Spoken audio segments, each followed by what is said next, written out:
Hey guys, welcome to the Liberal Hive Mind, a channel solely focused on exposing the abundant hypocrisy of the left. Alright, so here we go again. Leftoids ask for something, and then once the direct response is exactly what they asked for, they run away and play victim. You know, there's that classic Alexandria Ocasio-Cortez meme, where she's shoveling the dirt over the fence, and then once the mud is thrown back to her side, she plays the victim, you know, I don't know, something like I was murdered.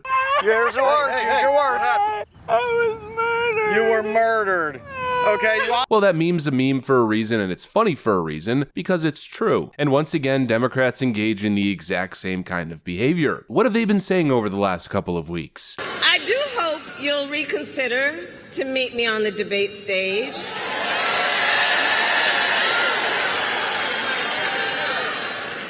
Because as the saying goes, if you've got something to say,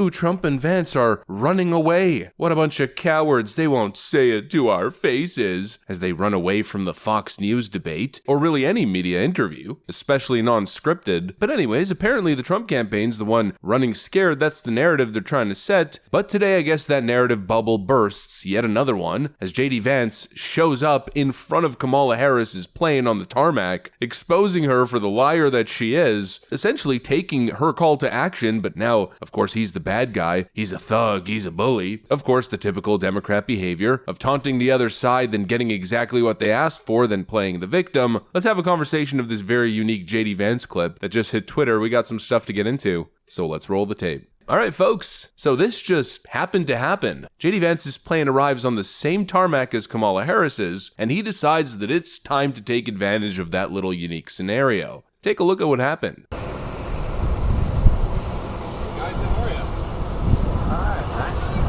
I know you're covering the Vice President here.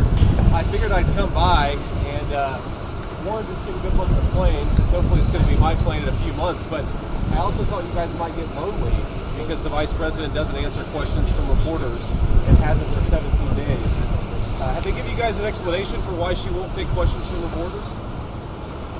No? Nobody? Okay, great. Well, I hope that she changes your mind, because it'd be good for the American people, and I think it'd be good for you all if she actually ran a real campaign instead of one from a basement with a teleprompter. So have a good one, guys. See ya. What would you like to hear from her? I'd love her to answer your questions. I'd love her to just answer what she wants to do and also explain why every single position she has changed. She pretends to be a prosecutor, yet she pretends to be a tough on crime prosecutor, and yet here she is wanting to defund the police. She's the border czar, yet she's opened up the American southern border.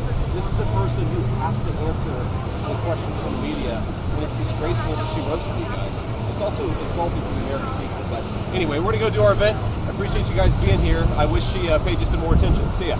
And just like that, I guess the conversation's over. JD Vance isn't running anywhere. In fact, he maintains that he's totally willing to show up to any debate, and refuses to take a single question from the American media.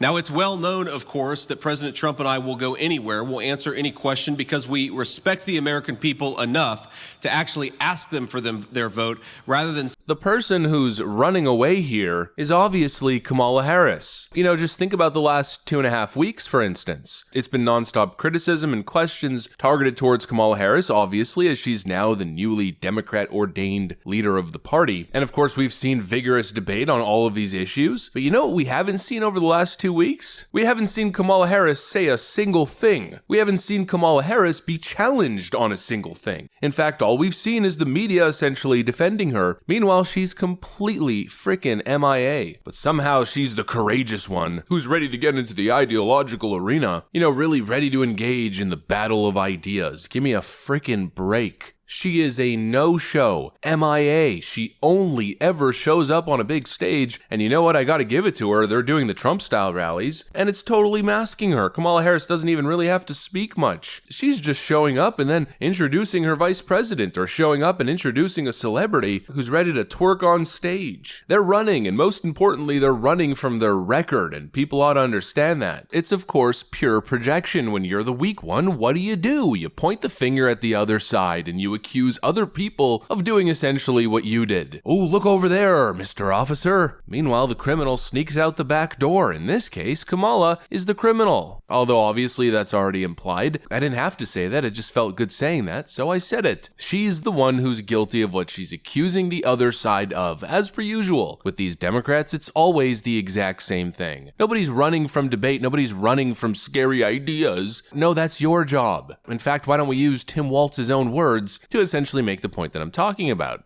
I think we need to push back on this. There's no guarantee to free speech on misinformation or hate speech, and especially around our democracy. Tim, we censor ideas that we don't like or that are scary. Waltz. Yeah, censoring speech, running from debate, using power to influence discussion, which is literally what you Democrats are doing by trying to rig the debates once again and refusing to participate in any debate that isn't totally co-opted and controlled by you. And that, of course, follows all the attempts to avoid engaging in democracy after trying to rip Trump off the ballot, throw him in jail, and then, of course, a freaking attempt on his life. They are the ones who are running, and obviously, the Trump-Vance team, they're the ones who are up for the task. You know, the contrast is obviously clear. JD Vance has been in front of the press for the last week and a half. He's been dealing with a total media onslaught. The same press that he's dealing with and engaging with is the same press that's trying to destroy his vice presidential campaign, yet he's still out there taking on all the accusations that he's a misogynist, a scary fascist, a never-Trumper, the list goes on. He's in front of the cameras taking it on. Donald Trump obviously is doing the same thing, but Kamala is nowhere to be seen. She's obviously the one who's scared to debate. Somehow they've created this illusion now that Kamala is a fierce debater and public speaker. But come on, there's a reason they're running. 2 seconds of this. She was a border czar, which she doesn't admit it now. You know, the only thing they have going is the media will play off all of the bad things that happened during her term. She was so bad that 5 weeks ago, they wanted to remove her because she was unthinkable to be president. They were going to go with anyone. And then they were afraid that they would offend people if they did that. And all of a sudden, inch by inch, and then she ends up taking over. Now the same press that thought she was the worst vice president in history, which is true, going along with the worst president in history. And he went down after the debate, and there was nothing much they could do. They tried to come back. Then they brought her in, and everybody said, it'll never be her. She's so bad. She's incompetent. And after they studied it a little bit, they realized it's not going to be so easy to do. So they say, well, look, the press is going to do whatever we want because the press is a rigged deal. The press is the media, outside of you people, of course, but the media is so they're trying to build her up to the next Margaret Thatcher liberal version, and I don't believe it's going to happen. And Kamala's entire campaign is over. I think they're having some serious flashbacks here to when Tulsi Gabbard tanked her entire career. They're trying to shield Kamala at all costs while peacocking as if they're the tough ones and they're the ones ready to engage in rigorous debate. Give me a frickin' break. They're running scared. The Trump team continues to show up, continues to get the camera on them. This right here, this was certainly a stunt. Now I'm just sitting here wondering if the snake's gonna come out from under the rock. You know, is Kamala gonna be coerced from coming out of her hiding? I guess we'll have to see, but anyways, this is what I got for you guys on this one. Hopefully you enjoyed it. If you did, make sure to leave a like and possibly subscribe to the channel. Thanks for watching, and I'll see you on the next one.